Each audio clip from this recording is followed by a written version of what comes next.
Thanks for your comeback TV spoilers. Reveal that Kane understands with brutal clarity that time is no longer on his side, especially with New Year's Eve closing in like a countdown clock suspended over both of them. He can feel the shift in the air every time Lily appears. Her gaze no longer searches for explanations, no longer tries to read between silences so she can defend him to herself, but instead turns cold and sharp as if she has been forging a new kind of armor. Kane still clings to the belief that nothing is truly over, that Lily is still the woman he wants, the only one who makes him want to be better, to hold on to the last shred of decency he has left beneath layers of ambition and secrets he has refused to name. Yet Lily is standing at a dangerous breaking point, where pain is no longer a temporary feeling but a decision, an awakening. She will not stay quiet. She will not let herself become a supporting character in anyone's story, not even the man who once made her believe forgiveness could be possible. And in that moment, Kane begins plotting a bold move, something big enough to make Lily stop,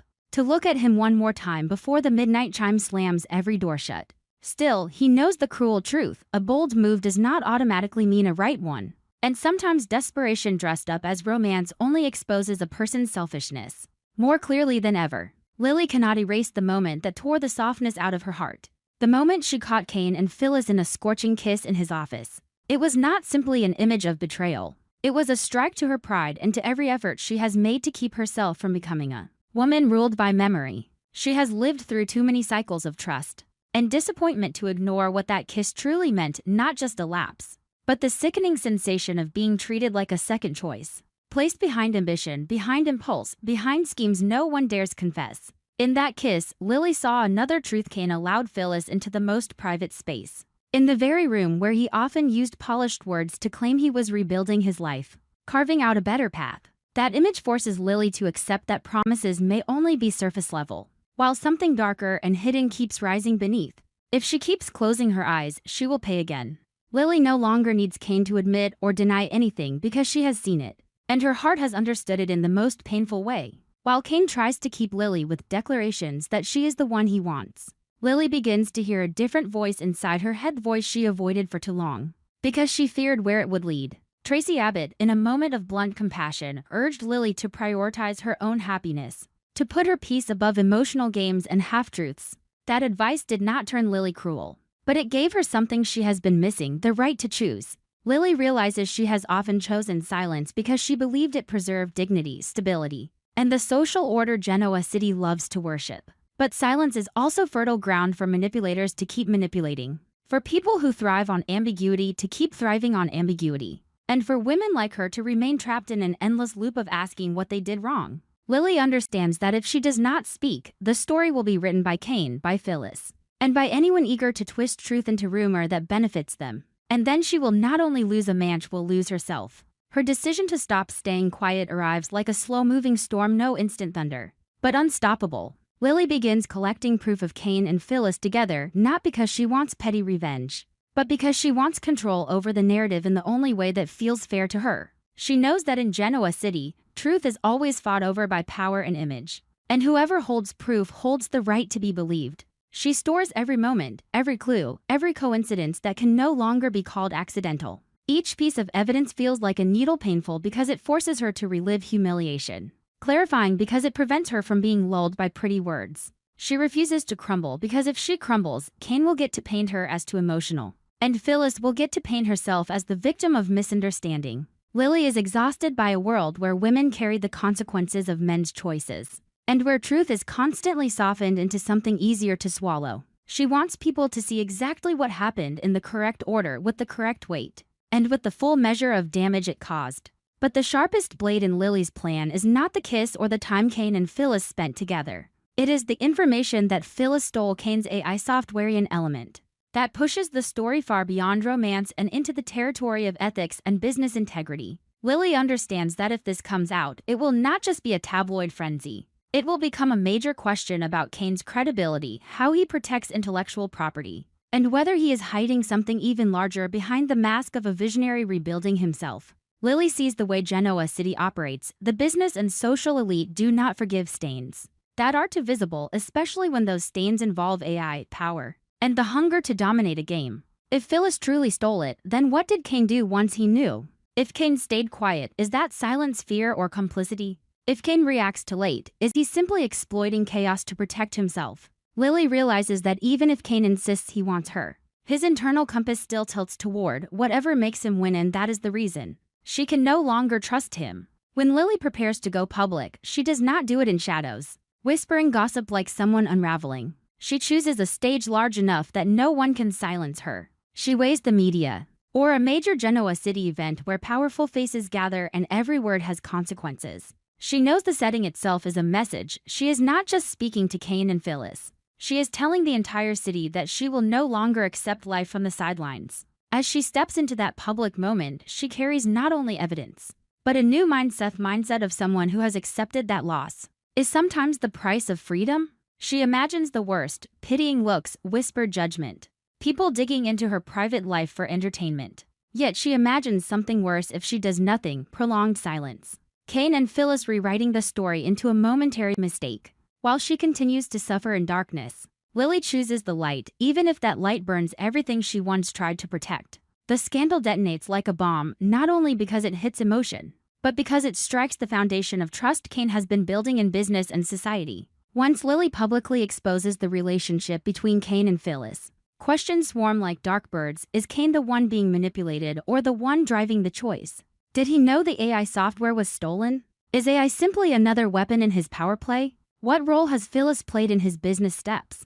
And most important, can Kane still be trusted? His reputation does not collapse from romance alone. It collapses because the romance opens the door to a deeper suspicion that behind the polished image and future-facing promises is a man willing to stretch moral boundaries whenever it benefits him. Lily knows she is pushing Kane to the edge, but she also believes Kane pushed himself there long ago. Simply stops holding him back from the fall. At the center of the storm, Kane does not panic only because he may lose Lily. He panics because he feels everything being stripped from his control. He can insist Lily is the one he wants, that Phyllis is not the choice, that this was a mistake.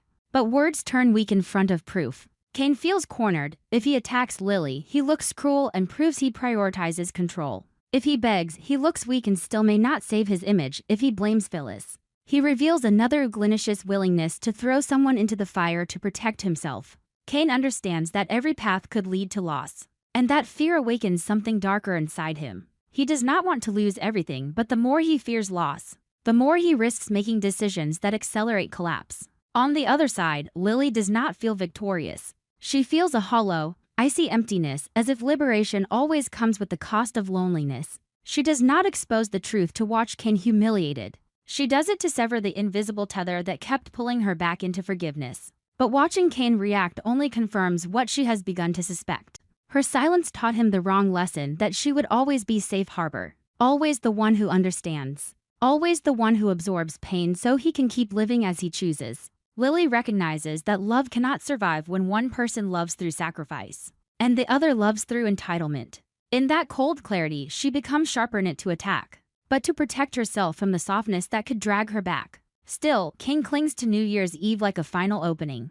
Like a ritual that might reset emotion through grand romance, through a bold move timed perfectly. He imagines that if he does something big enough, Lily will remember the days they were a family. The days they believed they could outlast any Genoa City storm. Kane hopes to make Lily fall under his spell again before the clock hits midnight. As if midnight is not just a moment but a gate, and stepping through it could restart everything. But Lily sees New Year's Eve differently, as a final test, where masks drop under pressure. She cannot ignore the brutal possibility that Kane's bold move may be designed, not only to win her back, but to save himself, his reputation, his power, the life he built on too many buried truths. The tension between them is no longer about who loves whom, but about who controls the story. Lily remembers that kiss like a blade pressing against her heart, and when she faces Kane, she can use that memory like a needle not to satisfy rage, but to see whether Kane can truly face consequences. She wonders if she refuses to spend New Year's Eve with him, Phyllis becomes his backup plan. She wonders whether Phyllis is eager to fill any space just to prove she can take what Lily once had. And she asks the most poisonous question of all. Does Kane need Lily because he loves her? or because Lily is his life raft, the proof that he can still be seen as redeemable. Lily knows honesty would kill romance, but she also knows romance cannot survive on deceit. As Lily gathers proof and sharpens her resolve, her inner explosion becomes a slow-burning fire ready to swallow everything. Because the deeper she digs, the more she touches shadows Kane has carefully concealed. Lily senses that Kane's bold move could trigger a chain reaction. If he throws everything into keeping her, he may be forced to face what she has seen and what she now suspects. And in that moment, Lily could expose the truly horrifying secrets Kane believed he buried, secrets that would not just destroy his image but make him spiral because he cannot stand being powerless. Lily does not want to become a destroyer, but she refuses to remain the destroyed. She understands that to escape someone, you sometimes have to accept the ugliest truth about them, even if it hurts because you once loved them. Kane begins to feel Lily is no longer the Lily he knew, and that realization makes him both frightened and furious. He is frightened because Lily is becoming a woman immune to promises, and furious because he is used to Lily being the one who considers his feelings first. In Kane's mind, Lily may still be the one he wants, but wanting and deserving are not the same. He may want Lily as an anchor, as proof he can still be loved. But Lily is demanding something else: truth, accountability, clarity. And Kane may not be willing to give it because giving it would mean surrendering control, losing the ability to reshape reality to suit him. That contradiction drives Kane closer to the madness Lily fears when a man is pushed into a corner. His truest instinct emerges, and that instinct can be far more ruthless than any words. New Year's Eve becomes not a party, not romance, but a battlefield. Kane wants to turn it into an emotional pivot to make Lily soft again, to make her believe him one last time. Lily sees it as a moment of judgment, where she will finally know whether Kane chooses her or only chooses the version of her that benefits him. And while Kane prepares his bold move, Lily prepares her own that makes the truth so clear no one can call it misunderstanding. Tracy's advice echoes: happiness is not something you beg for. It is something you protect with boundaries, with courage, and with the willingness to be the villain in someone else's story. If it means you finally live as yourself. As the clock nears midnight, pressure rises beyond gossip and scandal into the terrifying certainty that both of them are standing at a point of no return. Kane still hopes to make Lily intoxicated with emotion before the year turns. But Lily becomes even more sober, because she knows one soft minute could drag her back into the same old hell. And if Lily truly explodes, if she truly drags Kane's most horrifying secrets into the light, how will Kane react when he feels he is losing everything? Will he finally confess to save what remains? Or will he do something reckless to drag Lily down with him? Where will Phyllis stand when everything ignites, and will the stolen AI software become the spark or the weapon? Will Lily keep walking forward to protect her own happiness? Or will she hesitate because she fears the storm she created will destroy too many lives? And above all, is Kane's bold move truly love, or the final signal of a man spiraling into desperation? As New Year's Eve threatens to become Genoa City's night of destiny, Lily is standing at a crossroads where every direction tastes like loss. If she continues with Kane, she must accept living with a truth that lurks like a shadow: trust has cracked, and every promise may be nothing more than paint over rotten wood. If she ends it, she will cut away the memories that once made her believe love could repair even the deepest fractures. But she will also have to endure the hollow ache of a life that is both freed and stripped. What traps Lily is not only her feelings for Kane, but a deeper question about herself. Is she protecting a relationship? Or is she protecting the image of a woman who endures, who stays quiet to keep the peace in Genoa City? The more she thinks, the more she realizes that many times she stayed silent not out of strength, but out of fear for that if she spoke, everything would collapse faster than she could brace herself. And that fear has made her a bystander in her own life, watching other people decide what is right for her, what is acceptable, what she should forgive. Tracy Abbott's advice is like a needle puncturing the thick cotton Lily wrapped around her heart. To dull the pain, Tracy doesn't hand Lily an answer, but she gives her permission to put herself first. Permission to admit that personal happiness is not something she has to request approval to keep. Lily once convinced herself that silence was maturity, resilience, the way to avoid being dragged into another storm of gossip.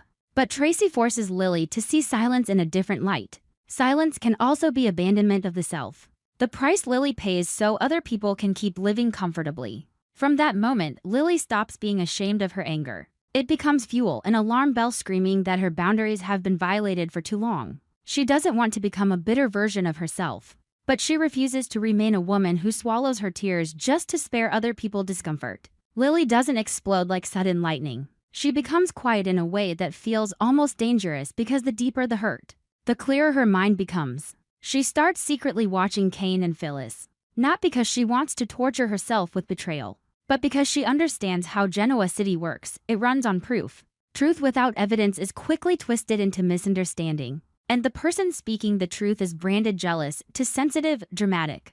Lily refuses to let that happen to her again. She studies habits, timing, pattern show Kane and Phyllis keep ending up near each other with a smoothness that feels rehearsed. Lily notices moments that don't even require touch to feel intimate, eyes lingering too long, space closing too easily, silence that isn't awkward at all but speaks like a private language. Lily begins collecting images, messages, and small traces outsiders might overlook, traces that anyone who has loved deeply would recognize instantly. Each piece of evidence is like a stone placed in her pocket, slowing her down, weighing her body, but also making it impossible to turn back and pretend everything is fine. As Lily digs, she doesn't just uncover suspicious closeness. She touches something deeper, something that chills her because it turns emotional betrayal into a machine of power and calculation. Lily discovers that Phyllis stole a critical AI software asset from Kane, and in Lily's eyes, Kane is no longer merely Kane. He is tied to the name Aristotle Dumas like a second mask he has been wearing.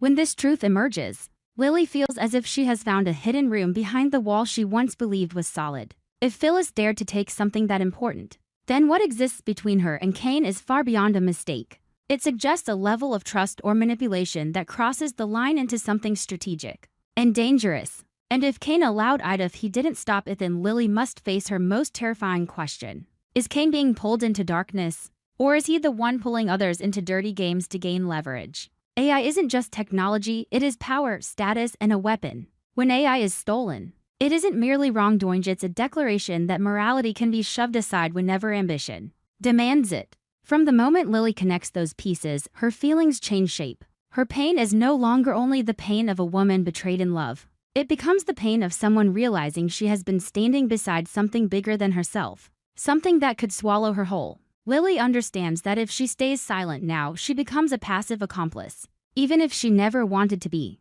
She also realizes that if she confronts them privately, everything will slide back into the gray zone. Kane can apologize, Phyllis can play victim, and Lily will once again be expected to be gracious for the sake of peace. Lily no longer wants to live in a world where her grace is used as a license for other people to repeat their damage. She begins planning to expose everything at a major event or through Genoa City's media, because she knows only public light can force people who thrive in shadows to pay a real price. Lily considers it carefully because she isn't only choosing a way to punish Kane or Phyllis, she is choosing a way to end her old role. A big public event means there is no retreat, no handling it quietly, no opportunity for someone to buy her silence or soften the story with polished excuses. Lily knows that the moment she goes public, she pulls herself into the storm too, and every eye will turn to her first.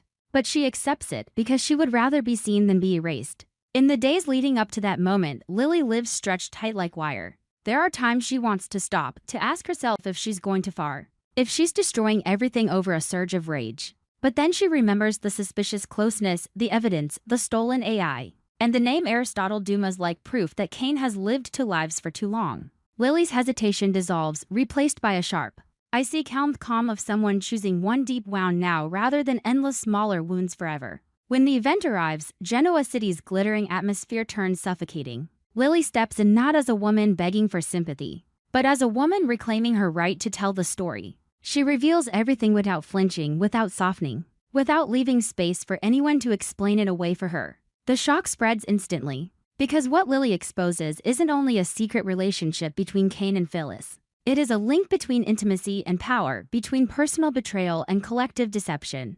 Then the most devastating blow lands. The scandal doesn't just expose the affair, it exposes identity. Kane is Aristotle Dumas. That moment feels like a detonation inside everyone watching, because it forces every earlier detail to rearrange into a terrifying, complete picture. Kane isn't simply a man who made a mistake, he becomes a symbol of concealment, of living behind masks, of manipulating reality through different names and different roles. For Kane, the shock isn't only being exposed, it is the feeling of having control ripped away in front of everyone. Everything he once managed through ambiguity is now dragged into the light. And that light is not gentle. It reveals how quickly reputation can fall, how untouchable power can crumble when the person exposing him is a lily-eyed woman. who once stood closest to him. Kane faces the reality that his name is now poisoned by questions of business integrity. When someone is suspected in an AI scandal, they aren't just seen as wrong. They're seen as dangerous because technology is the future. And the future in untrustworthy hands terrifies people. Kane is pushed into a state of panic and rage because he realizes this wasn't done by an enemy from outside. It was done by someone who loved him, and she did it with a calm he can't bribe or intimidate. Phyllis, caught in the same blast, has nowhere left to hide. Stealing AI software cannot be covered with emotion or excuses. Phyllis has always carried controversy in this town. But this time the consequences are heavier and colder. This isn't just romantic scandal. It's credibility and career measured on an ethical scale. When Lily puts the evidence out,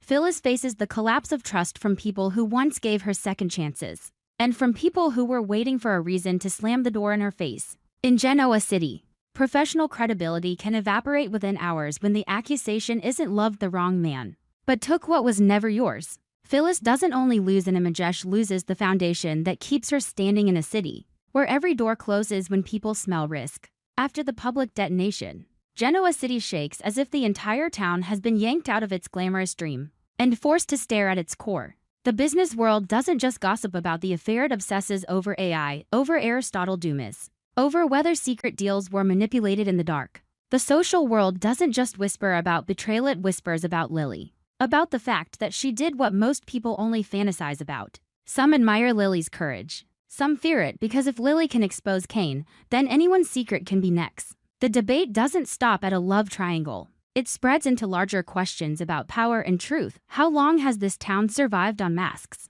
And how many other names are living double lives the way Aristotle Dumas did? The atmosphere changes into something harder to define, no longer simple shock, but suspicion. Vigilance, the sense that what used to feel familiar is now contaminated with doubt. At the center of it all, Lily doesn't feel as light as people might imagine.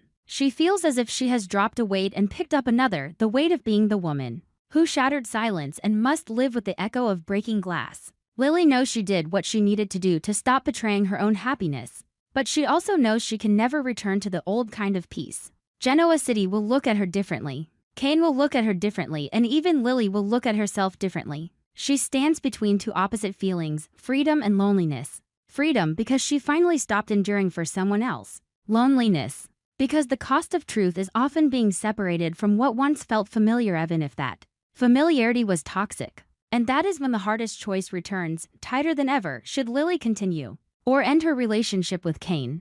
Because Kane is no longer just a man, his Aristotle Dumas, a symbol of secrets and power. If Lily continues, who is she continuing with, Kane, or the shadow of Aristotle Dumas that will always hover nearby? If Lily ends it, is she ending love, or is she ending an emotional addiction that has dragged her for too long? Lily can feel the exhaustion of someone who has been fighting, but she also feels a new steel forming inside her. She has learned to place her happiness first. Still, one question haunts her like an echo after the explosion. How will Kane react now that he has lost reputation, lost his mask, and become the object of the entire city's suspicion? A man pushed to the edge, does he choose accountability, or does he choose revenge to regain control? Genoa City continues buzzing, but beneath the noise is a terrifying silence of what hasn't been said yet. Lily exposed evidence and triggered a shockwave, but is everything truly out in the open? Or was that only the surface, just enough to collapse an image? Phyllis was exposed for stealing AI, but did she act alone? Or is she only a link in a larger plan Lily hasn't seen? Kane was revealed as Aristotle Dumas, but what does that name represent beyond a mask? And what did Kane do behind it that no one has discovered yet? Now that Lily has stepped into the light, can she protect herself from the quiet backlash of a town that punishes anyone who breaks the rules? And most of all, as time moves forward into the days ahead, which path will Lily choose to live with the truth she unleashed? A path of real freedom, or a path that forces her to learn that the price of freedom is even higher than she ever imagined? If Kane has truly lost everything, what will he do to reclaim the only thing that might still save him, Lily, or power? If Phyllis's credibility has collapsed, will she accept disappearing? Or will she try to flip the story and drag Lily down with her? And Lily, now that she has dared to speak, will she remain strong enough to follow her decision to the end? Or will one moment of softness make her wonder whether she just destroyed a manor, saved herself from a tragedy far worse?